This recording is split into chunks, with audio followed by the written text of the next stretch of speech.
This is AKASO Brave 7, and today I'll show how you can adjust the photo shooting resolution on this device.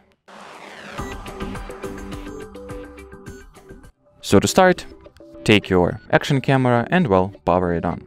While in the camera viewfinder interface, you can tap at the screen once to reveal the controls, and then tap at this little rectangle at the bottom to select the photo resolution from here. You can make the selection anywhere from 12 megapixels all the way down to 8. You can also do that by swiping upwards from the bottom edge of the screen, opening the shooting mode settings. Here you also have the resolution selection, so tap on it and you get back to the very same resolution selection page. Now, once the preferred resolution is selected, simply get back and you are done.